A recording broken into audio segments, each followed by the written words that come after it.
नमस्कार, प्रणाम, जय श्री राम।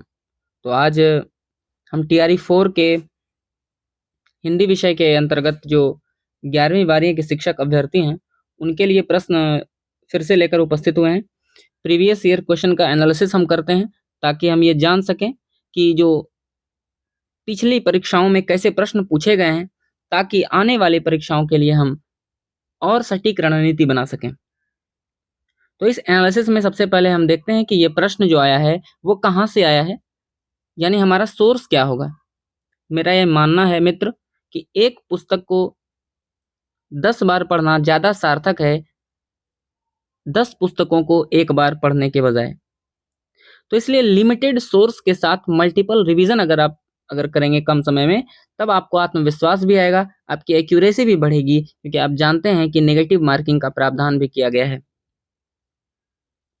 तो सोर्स के साथ इस प्रश्न पत्र का एनालिसिस हम कर रहे हैं। तो प्रश्न जो है हमारा ये टीआरई 3 में आया हुआ प्रश्न है कि तीसरी कसम कहानी के लेखक हैं। विकल्प दिए गए हैं फणीश्वरनाथ रेणु, चंद्रधर शर्मा गुलेरी, नागार्जुन। उपयुक्त में से एक से अधिक और उपयुक्त में से कोई नहीं। आप सब अवगत हैं कि इस प्रश्न का सही उत्तर हो जाएगा कि तीसरी कसम के जो लेखक हैं वो हैं फणीश्वरनाथ रेणु। जैसा कि मैंने आपको कहा कि सबसे पहले हम सोर्स, जो हमारा प्राइमरी सोर्स होगा, उसको देखेंगे। तो मैंने आपको बताया है कि हिंदी साहित्य के लिए जितने भी छात्र तैयारी कर रहे हैं, उनके लिए सबसे प्रमुख और महत्वपूर्ण पुस्तक होने वाली है ये दृष्टि की जो पुस्तक आती है, जो लेटेस्ट एडिशन अभी जो आया हुआ है, उसको आप सब ले लेंगे। 600 से 900 पन्नों की किताब आपको 100% नौकरी दिला सकती है। ये दृष्टि की किताब है और इस किताब में मैं आपको दिखाना चाहता हूँ कि ये जो प्रश्न आप देख रहे हैं कि फणीश्वरनाथ रेणु की कृति से प्रश्न आया है, ये स्पष्ट आपको दिख रहा होगा। फणीश्वरनाथ रेणु, रसप्रिया और तीसरी कसम। तो इस पुस्तक के एक एक पेज को आप ठीक तरीके से पढ़ेंगे, रिवाइज करेंगे। तो चलिए हम देखते हैं।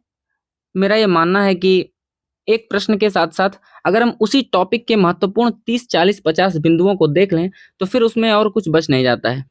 लेकिन चूंकि कहानी विधा एक बहुत वृहत विधा है, फिर भी मैंने इस सत्र में आपको 50 महत्वपूर्ण कहानियों की सूची देने का प्रयास किया है, ताकि आप कम समय में रिवीजन कर सकें।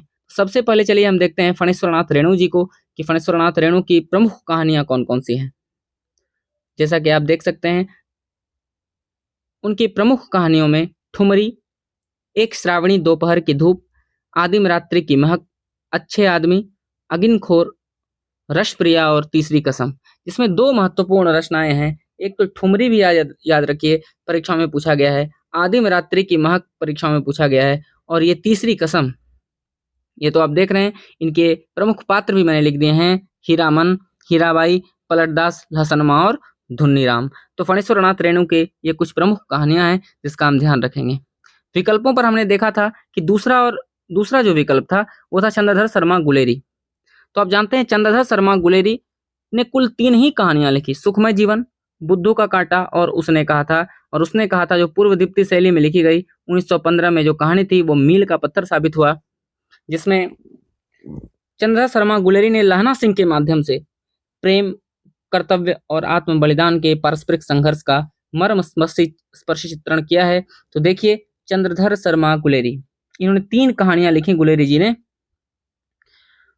सुखमय जीवन, बुद्धू का कांटा और उसने कहा था का प्रकाशन वर्ष भी परीक्षाओं में पूछा जाता है। तो 1915 ईस्वी। और किस पत्रिका में प्रकाशित हुई? तो सरस्वती पत्रिका में। और ये पूर्व दीप्ति शैली और फ्लैशबैक पद्धति पर आधारित कहानी है।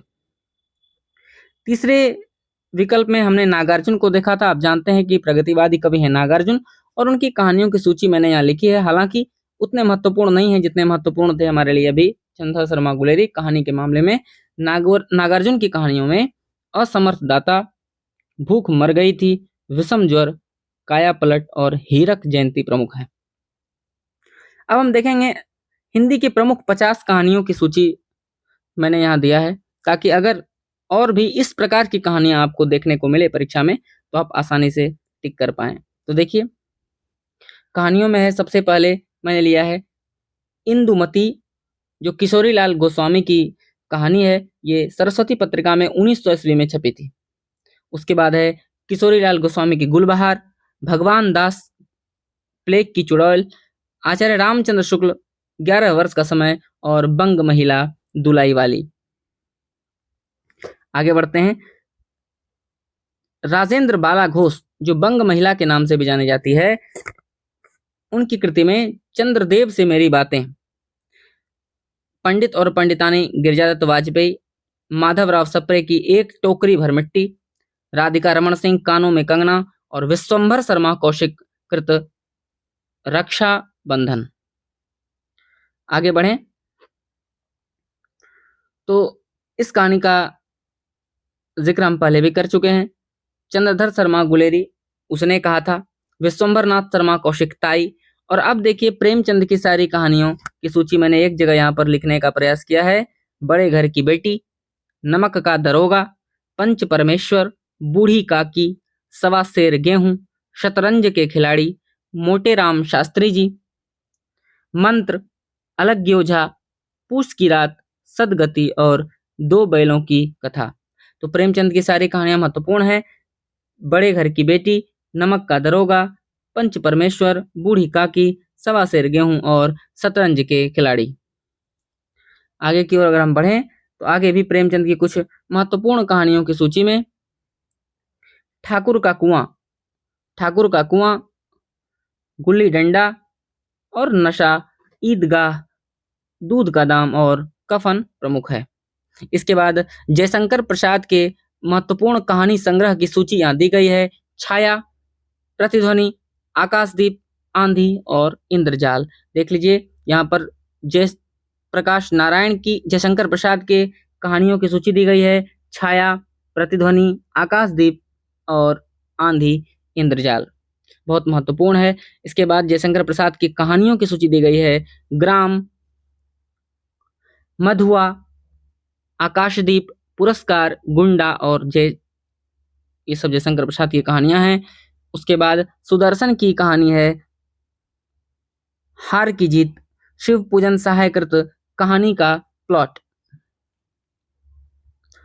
आगे की ओर बढ़ते हैं और अंतिम 10 कहानियों पर हम बढ़ रहे हैं। देखिए अज्ञेय की सबसे प्रसिद्ध कहानी रोज, जिसको गैंग्रीन के नाम से भी जाना जाता था। उसके बाद वापसी, उषा प्रेमवदा, निर्मल वर्मा परिंदे जो हंस पत्रिका में प्रकाशित हुई, चीफ की दावत बहुत प्रसिद्ध कृति भीष्म साहनी की, मलबे का मालिक मोहन राकेश और मोहन राकेश की एक और कृति एक और जिंदगी, राजेंद्र यादव जहां लक्ष्मी कैद है, शेखर जोशी कोसी का घटवार, मन्नू भंडारी यही सच है और अमरकांत डिप्टी कलेक्टरी। साथियों ये जो कहानियों की सूची अभी आपने देखा, ये प्रमुख कहानियों की सूची है। 1000 से अधिक कहानियां आपको हिंदी साहित्य में याद करने हैं, लेकिन चूंकि ये प्रश्न कहानी से था इसलिए मैंने सोचा कि संक्षेप में हम 50 कहानियों को एक साथ देख लेंगे कम समय में। तो इसी प्रकार से हम प्रश्न पत्रों का एनालिसिस करते रहेंगे। आप कमेंट बॉक्स में लिखिए कि आप किस परीक्षा की तैयारी कर रहे हैं और आपको किस प्रकार के वीडियोस चाहिए, ताकि मुझे भी पता चले कि आप किस प्रकार के कंटेंट की तलाश में हैं। आज के लिए इतना ही, धन्यवाद।